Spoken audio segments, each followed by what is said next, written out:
Let's take ChatGPT. We all use ChatGPT. We've all started using that as the way we find information. But the way you prompt determines the answer. If you ask ChatGPT, how is the engine team doing? You'll get a certain sort of set of responses. But if you ask ChatGPT, what is the likelihood of the Indian team winning the Asia Cup? You'll get a wholly set of different, and these are connected questions because that's what I, as a cricket fan, am thinking. Correct. In my mind, they're all connected. They're connected, but for the AI engine, they're two different questions and with two different answers. We all have even school teachers who we remember 50 years later. I've been fortunate both in my educational career and my work life to have known a lot of people who've shaped the way I think. The one thing I've learned through my career is the ability to communicate is very critical.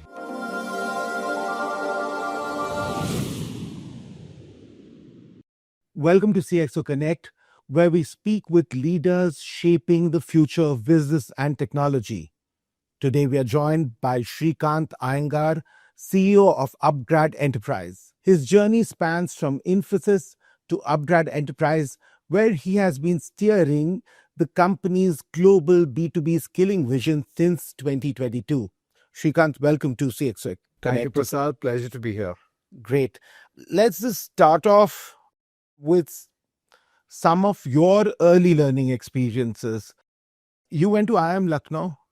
You told me that you grew up in Mumbai and Pune. What are some of your earliest learning memories and takeaways, and how have those experiences sort of helped you in later life? First of all, I feel truly blessed to have had some of the opportunities I've had. Growing up in the west of India, one learned a very sort of hardworking culture. You worked hard, you performed in academics, and you created opportunity without any sense of entitlement. And I think the education that the IIMs give you is world-class education at a very, very affordable price. So I feel truly grateful. The other thing that these experiences taught me was the peer group is very important. And I think in India, we are blessed with having a whole set of very, very industrious young people who are aspirational and who want to learn, who want to progress. And I think I was fortunate to be part of that environment. And I think that shaped me all through my life in many ways. Do you recollect from your student days any subject which you now think you should have taken slightly more seriously? We all have our pet peeves. Yes. So it's interesting you say that. I'd probably say, we had a course on law, and, I'm an engineer, and then I went to B school. Marketing and branding and sales was my interest. And you think, law is for the lawyers. But I think in a world today where regulation is critical, where geopolitical tensions come into play, understanding of legal frameworks is something I probably should have paid a bit more attention to. You learn on the job. We all have even school teachers who we remember 50 years later, right? Somebody left a sort of mark on me and made me a better student, or just made me understand something better. So there are many. Okay, I've been fortunate both in my educational career and my work life to have known a lot of people who've shaped the way I think. But if I were to look back to school, I was fortunate to go to a convent school, as they call it in India. And the one thing I've learned through my career is the ability to communicate is very critical. So I had this particular teacher, Sister Judith, who taught us English in years 6, 7, 8, 7th, 8th, 9th standard. And I think we thought she was draconian in those days. But, in hindsight, the way she made us focus on the choice of language, the way we express ourselves is something that I carry with me even today, and I'm grateful to her for that.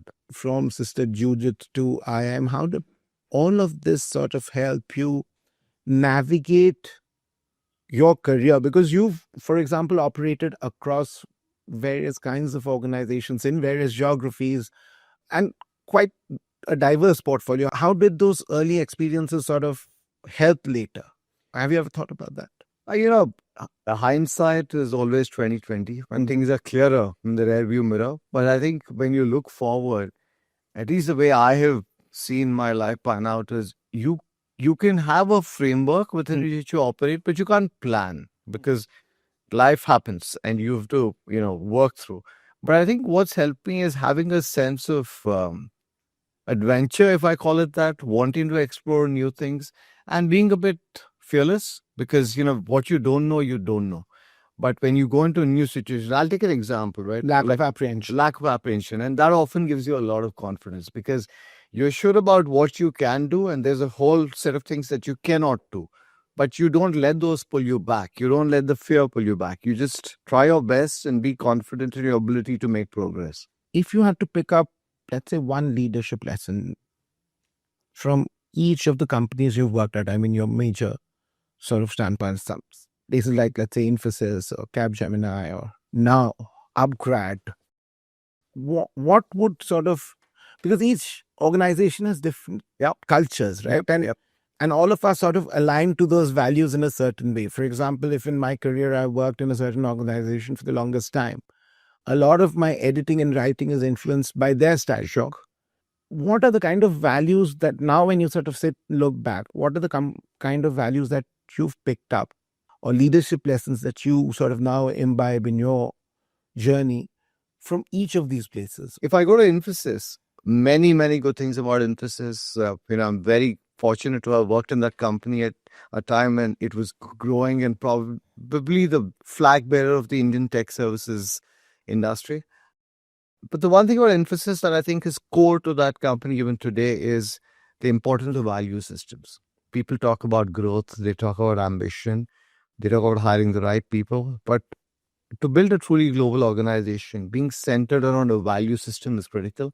And hiring people, building a team that subscribes to that value system and keeping that front and center is very critical. Especially when you're expanding very rapidly, often people in the front of the organization face challenging situations and they're trying to figure out what to do. And it's very difficult for decisions to be made centrally. So then you rely on their judgment and they're driven by the value system. That's Infosys. And then I'll come to Capgemini. I mean, again, Capgemini, I worked out of Paris, but I played a global role. And what does it mean to be truly global? Cap was a truly transnational company, businesses in Latin America, in Asia, obviously French headquartered, across the US, across Europe. And Capgemini has found a way to integrate workforces from all these countries into a truly global identity. And that's by not imposing a central template, but creating an inclusive culture. And coming to UpGrad, and I think this I'm truly proud of it. UpGrad and UpGrad Enterprise, we are building a company that is based on high growth, but also delivering what I'd call quality to our learners, our enterprises. Because education is a tough business. It's a trust business. So you want to grow, but at the same time, you want to stay core to the value you deliver to your stakeholders. On that note, in September 2022, you became CEO of UpGrad Enterprise, right? What was your first mandate? My first mandate was actually, how do we take this business truly international? That's the experience I sort of bring to the table, having worked for over 2.5 decades in a global setting. UpGrad is the market leader in India and Southeast Asia and the segments we operate in. We're looking to grow in North America. Wasn't UpGrad international already? My understanding was, it was. It was international in terms of our partnerships with universities. Mm-hmm. We have a study abroad business where Indian students go global.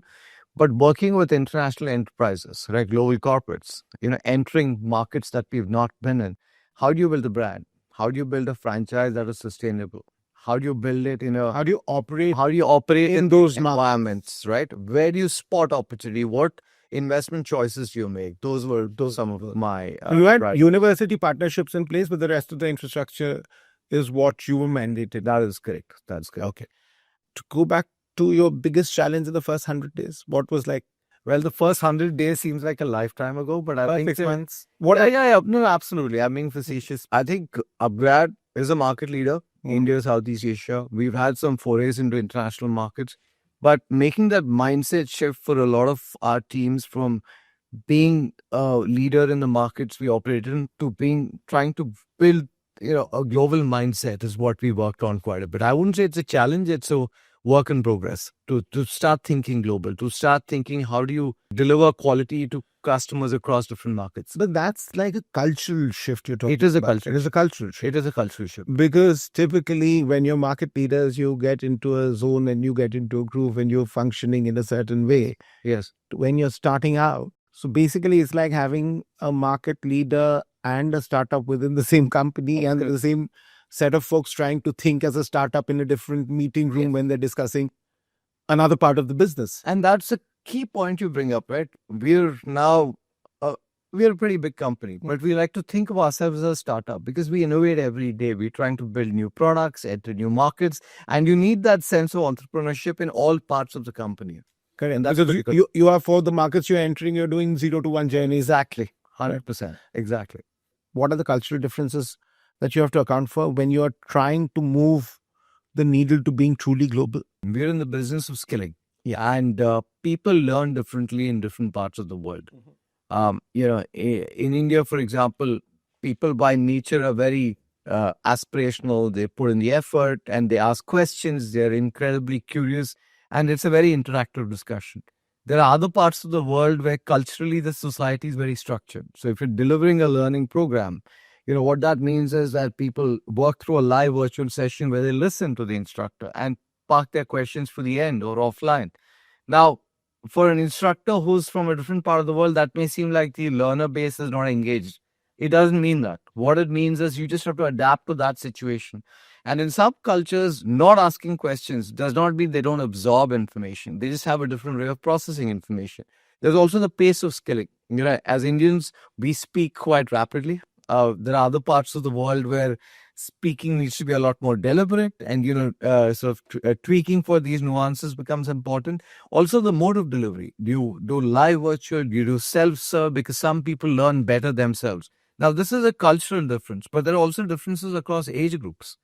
Gen Z today learns differently from Gen Y, learns differently from other people, and you've got to account for all of this in our business, which I think is fascinating. Anecdotally, tell me some of the remarkable differences. Like, for example, I would assume, and correct me if I'm wrong, that somebody in Germany would be far more amenable to listening and parking questions than we are usually. We jump to questions in the middle of every session. That is correct. That's a classic example. And look, Germany is a good example because the way the German school system is structured, you listen, you absorb the content, and you're very deliberate about your questions. Now, if you have a session where you've got, let's say, learners from Asia who are, like I said, a lot more involved, learners from Europe who are a lot more structured, and you've got one set of people asking a lot of questions, which may seem like they're gaining value from the program, but the other set of people feel that their learning is a bit disrupted. How do you find that balance is critical. So you've got to then build out your program such that you're making one-to-one interventions for the people who are not as active in the program, so they learn at the same pace and they get to where they need to. At the same time, you satisfy the other set of the cohort of the population. Gen Z and then the Gen Alpha, they are made out to be people with the attention span of a goldfish, right? I'm not sure that's true, that the way their attention works is different. But that's true of all generations. I mean, the way my parents learned was different from the way I learned. I'm sure that's true in your case. But how do you sort of tailor programs which appeal to all age groups, or at least a range of age groups? So how do you manage that? I agree with your point that different generations learn differently, and that's been the case for centuries. I mean, that's how human beings have evolved. But what has changed is the pace of change. The generational gap from 2 generations ago to the generation before, then, you could adapt to the pace of change. Today, change is constant and very fast. So when you're talking about, let's take AI, for example, we do a lot of AI skilling, right? And, whether you're 50 or 60 years old, whether you're just starting your career, you need to understand what AI could do to your work and to your life in general. Now, for example, a Gen Z today wants experiential learning. They just want to understand, what can I do with it? They want to be hands-on because that's how they learn best. They're very tech savvy, tech native. But somebody who's, let's say, born in the 60s or the 70s has a bit of a barrier to technology. And I generalize here, but most people do. In those cases, you've got to help them get over that barrier. And so when we build programs, there is a certain base learning that we do for across generations. But then, we go into multimodal where different generations, different sets of people based on their seniority can learn differently on one-to-one. And that's critical. And that is something that the traditional university or traditional classroom-based learning can never deliver. So multimodal is where we've gone very active, made it experiential, hands-on, and almost like a one-to-one. I mean, the traditional university or classroom model was never built to cater to multiple generations. The idea is perhaps that, you were all of the same age when you went to a certain class, more or less. And you didn't have a choice. That was the system that exists. You didn't have a choice. And your point about attention spans is important. I wouldn't say Gen Z is the attention span of a goldfish. They learn differently.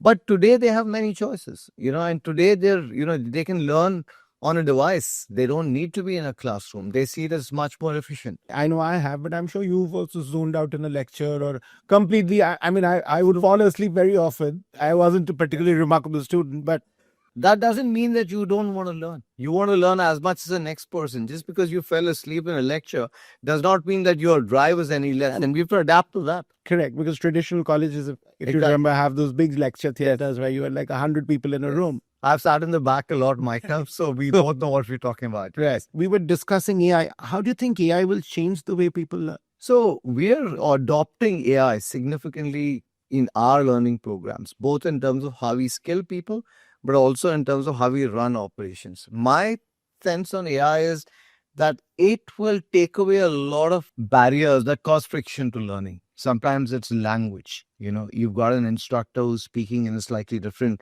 tonality to what you're used to. Sometimes it's pace. Sometimes it's the subject and getting it real time. All of these can be done by AI much more effectively than it could in the last.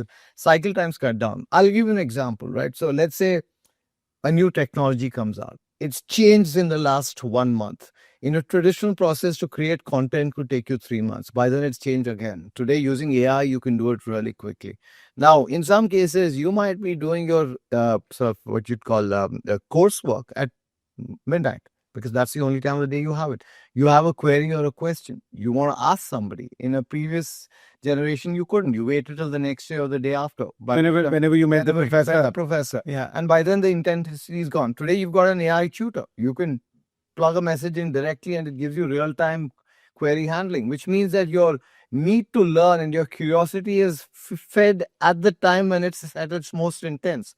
And that makes a difference to the outcome. Are AI tutors as good as your human interface? Like, I've had some great professors, so I can recall that their inputs were brilliant, even with students who were not as great. So I think it's not AI or human. I'm a big believer in AI plus human. You've spoken about human plus AI. I was reading some of things you've spoken about.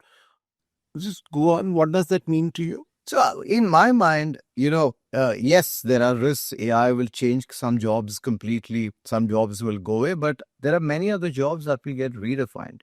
So going back to your example of a professor, and we all have that professor in university who's very much in demand. Everybody wants him in their course, and their time is at a premium, right? Yes. Now, if you had an AI complement to that professor can deliver value to 100 students, not 10, at the same level of intensity, because you still have the professor, the human, and their unique skill and ability at the center of it. But the AI can complement a lot of other things that otherwise... Take away the mundane. Exactly. The mundane and also the repeat. The repeat. Yeah. Yes. Okay. You were speaking about AI into UpGrad enterprise programs of others, right? Yes. Couple of things that come to my mind: virtual labs, Yes, sandbox environments. Can you explain for this audience how do some of these things work for learners, and what are the changes that you're seeing? Let's take ChatGPT. We all use ChatGPT. We've all started using that as a way we find information. But the way you prompt determines the answer. I'll give you a classic example, right? I mean, we all love cricket. If you ask ChatGPT, how is the Indian team doing? You'll get a certain sort of set of responses. But if you ask ChatGPT, what is the likelihood of the Indian team winning the Asia Cup? You'll get a wholly set of different, and these are connected questions, because that's what I, as a cricket fan, am thinking. Correct. In my mind, they're all connected. They're connected, but for the AI for the AI engine, they're two different questions and with two different answers. Now, therefore, the ability to prompt, which is your ability to think, structure your question, and communicate it to the model, becomes critical.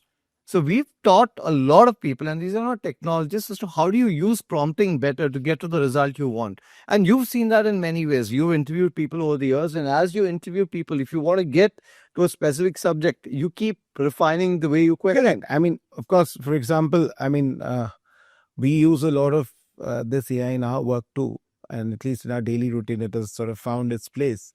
but there are some users who are better than others simply because they understand their prompts are better crafted. Their prompts are, instead of 4 lines, maybe 40 lines. Exactly. I have colleagues who worked out how to do recursive prompts on their own. But it's interesting you say that. While you're saying that we will pick up these skill sets, and these skills like prompting will become important, and AI will create a whole new set of jobs, which skills you think will become obsolete? How do you sort of repurpose those, that workforce, into doing something linked? Sure. What I think will become really important is context and domain expertise. And that just can't go away, right? Because there is there is experience, there is, for example, the, interpersonal touch that human learns. And this is part of our evolution, is the race that just can't go away. And therefore, I think those skills will become even more important. And there are many areas where people are just performing day jobs. I mean, I'll take an example of a bank. We serve a lot of banks. If, let's say, you're a manager at a retail bank, in a small town in India. Now, obviously, there's a whole process as a bank that you've got to do, know your customer, process, blah, blah, blah. But in essence, in retail banking, it's a customer relationship that becomes important. So if you can say that, look, I can free up my entire bank or the branch workforce to focus on talking more to customers and doing less of the paperwork that they are doing today. AI engines can do it for you, and you can focus on building the customer relationship. That changes the way banking is done. Now, of course, then you need a set of people whose comfort is building the relationship, not people whose strength is the process, because the machine can do the process, which means that you sort of train them differently. You maybe hire different people. So people who've been hired a certain way, that those jobs will change, and the employee you hire need to adapt, or you need a different kind of employee. It's interesting you use the bank example, because when I was growing up, one of the first interventions in technology, pan-India level, was in the banking sector. Exactly. Across PSU banks. Yes. And some of the biggest protests against adoption of technology, of computers coming in, was with the banking unions and the banking employees, because they felt that their jobs would go away. But I think as we stand, maybe 35 years later, banking jobs have grown. They've grown exponentially. I mean, today you have the unbanked has become banked across the entire country. You have, a whole set of new banks that have been launched, purely digital, in person. So the sector has expanded, and technology has been a driver for it. And that's exactly what I see AI will do. But the banking job that was done in the 60s is no longer in existence. You may not have a branch, you may have a virtual assistant on your app, but you still, most of us still have that customer relationship person we can message or call, right? And while at least I haven't been to a bank branch in a very, very long time, after demonetization, perhaps not, right? But it's a thing where you're virtually interacting and doing the same functions. And then it comes down to the intangibles, right? If, let's say, 3 banks are offering you the same interest rate, you instinctively gravitate to the brand that you trust. And that trust is based on the experiences you've had in your interactions with that bank, whether it's virtual, whether it's offline. Ease of business, I think. Ease of business, less friction. Less friction. Exactly. You're with UpGrad Enterprise, and you've called B2B and B2C yin and yang. Yes. What does it mean in practical terms? It is a very interesting construct, but I just wanted to sort of... No, so let me explain that, right? And we all understand the concept of yin and yang. Life is a balanced end. The business we are in, like I said, is we skill people, right? And why do people skill? To create new opportunities for themselves, to create new employment for themselves, to progress in their careers. So the people we skill are being hired by corporates, by governments, or they're setting up businesses of their own, right? So we need to understand what both these stakeholders want. Because if you're skilling somebody to get prepared for a career, you need to know what their employer needs. Now, if you're skilling employers, the employees of large corporations, I think people who will hire them, what do they need? Exactly. Your starting point for understanding how to upskill these. How to upskill these. Yeah, but the flip side of it is that every employer out there is competing in a talent marketplace. They're trying to get the best employees for themselves. So they need to understand how a population that's coming into the workforce thinks. What do they value? right? We talked about generational shifts earlier, and that's what I mean by the yin and yang. That if you're able to, on one side, understand what the employers think, the corporations, the governments, and on the other side, what the learners think, and you've got both those perspectives, it keeps refining what you bring as a proposition to either set of So you're constituents. trying to basically align expectations, but isn't there a natural expectation mismatch? No, I don't think there's a natural expectation mismatch. I think, in fact, it is important that you get both perspectives. I'll give you a classic example. We launch market reports because we skill 2 million people a year. We've skilled 12 million to date in our existence, which means we've got a large set of people that we get perspective from. We launch market reports on various aspects. Our latest report is called Skilling Smarter. And in the Skilling Smarter report, which came out about 2 months ago, we talked about the fact that 64% of employees today below the age of 30 actually don't feel comfortable talking to their manager about their problems at work. They'd rather talk to an AI engine instead, which I think is a huge, huge shift in the marketplace. Because I think that is a societal shift in a sense. And I'll tell you my perspective. Because of the rise of social media and the way we now communicate, there is a certain comfort in anonymity that we enjoy. And speaking to somebody face to face means that you have to put a face to the name. And very often, when you're speaking to the AI, and most of these communications can become anonymous. And it's a safe space. And you don't feel you, judged. don't feel judged. So Exactly. that I think is perhaps pushing this, but it's where we are heading to. It's a societal change. But take the flip side of the same equation. If you're a 50 something or 55-year-old manager who's managing a very young workforce, you've grown up in a workforce where you're used to talking to your seniors or managers about things at work, and that's how you solve problems. And you sort of propagate the same today. And that's where if we as a skilling company have a perspective on both sides, that actually helps us bridge better. It's funny you say that because me and my colleague, we run a weekly sort of comic strip, Interesting. which is now talking about some of these things. Like we have a Gen Z intern and a very hassled millennial manager and a CEO who belongs to another generation. And you have your caricaturize them into cats. But I share that with you. It's something we talk about all the time, that there is a inherent difficulty in people communicating with each other naturally, and that can lead to some very awkward situations in real life and very funny situations for our comics. Sure, yeah. And look, for me, that learning happens at home. I mean, I'm proudly the father of a 17-year-old, and I like to think of myself as very with it and progressive, but my 17-year-old is the mirror in my face every day where she says that, look, you are just not with it, And so that teaches me a lot of lessons that Your teenager teaches you absolutely something every day. every minute. What did you learn today? So the first thing I learned is that today is, and I'll give an example. It's she's obviously about in time wise 4.5 hours behind me. She's on her way to school. She pings me because she needs money for something at school today. 5 calls in 5 minutes. I'm expected to be available. But the other way around, if I call her for something and she doesn't respond for 2 hours, that's perfectly okay. And let's go back to our generation. Yeah. We didn't have phones. Correct. But if our parents reached out to us, we just made it back home. Your growth in the enterprise business, and how does the reverse happen? How does growth in the enterprise business improve success with your B2C? Sure.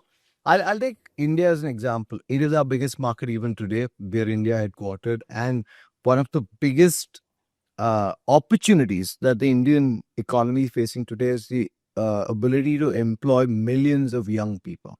And if not treated right, that could become an issue in the future, employability and creating jobs.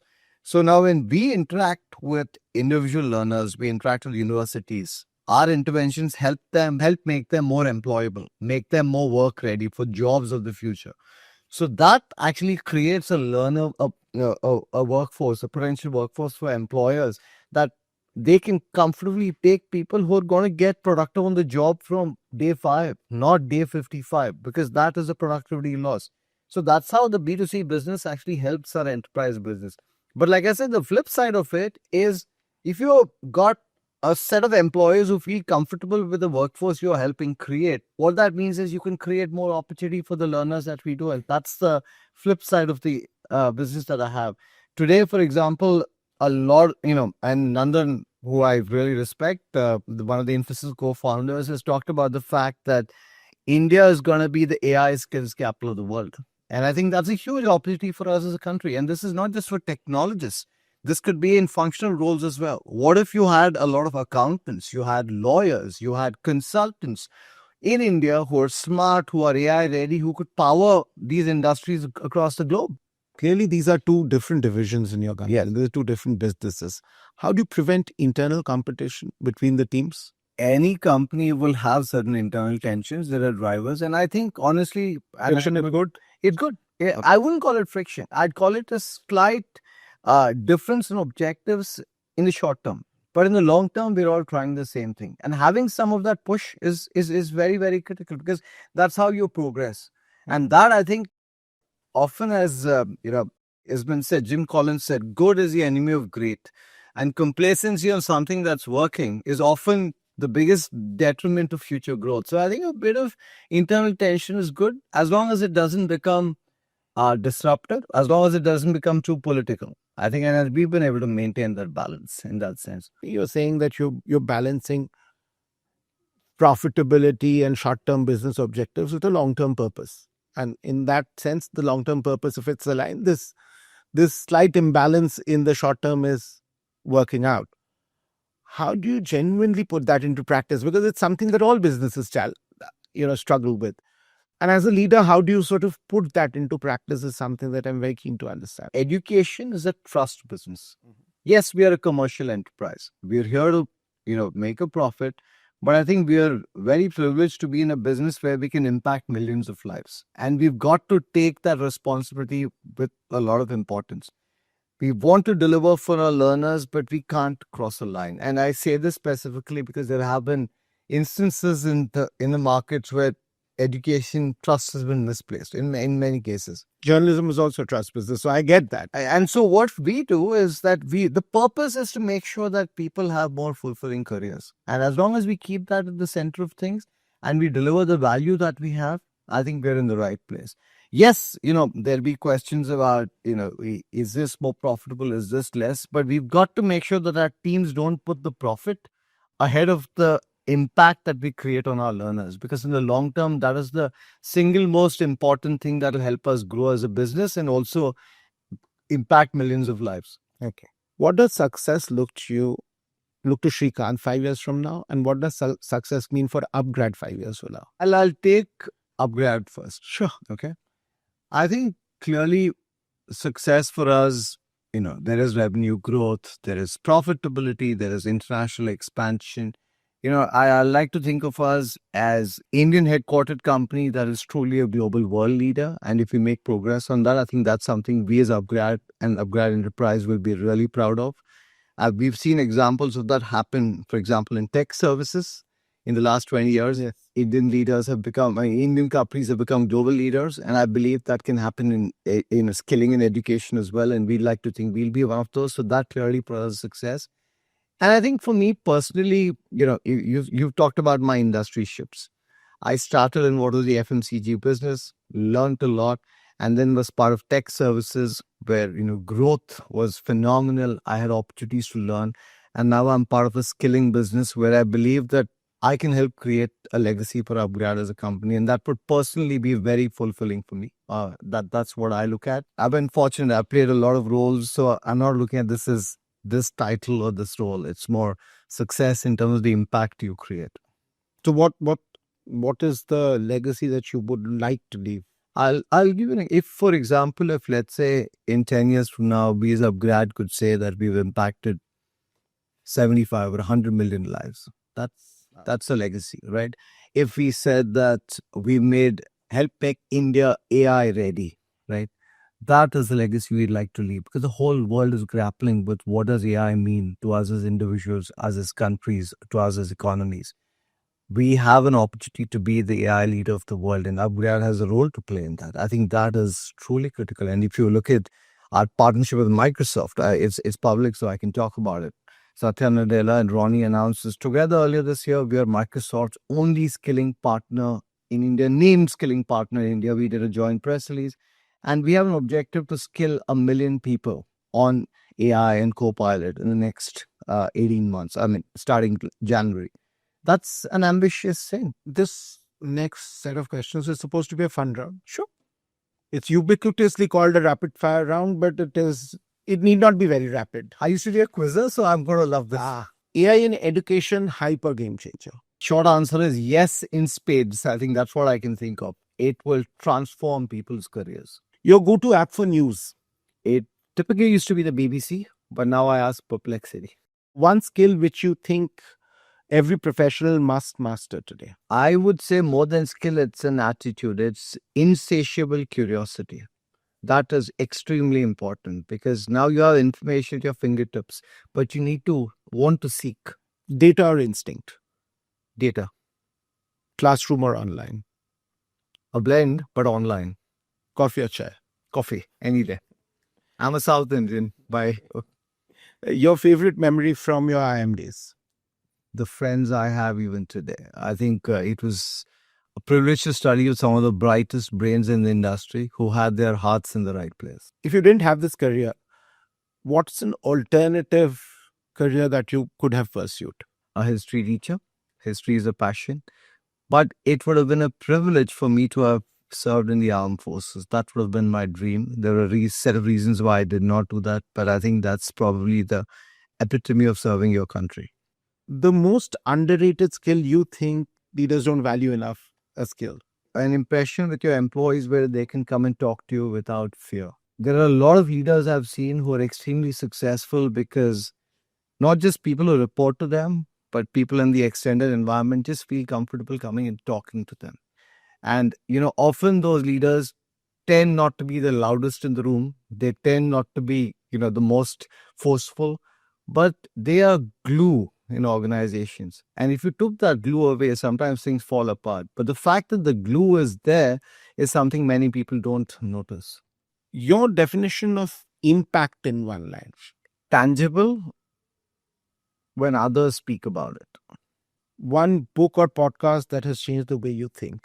There's not one, there are quite a few, but So, if I go on and pick name a few. one book in the last few years is Daniel Kahneman's Think Fast, Think Slow. Recently on AI, I've been reading a lot of books. The one I'm reading right now is Reshuffle by Sangeet Paul Chaudhary. Very impactful book.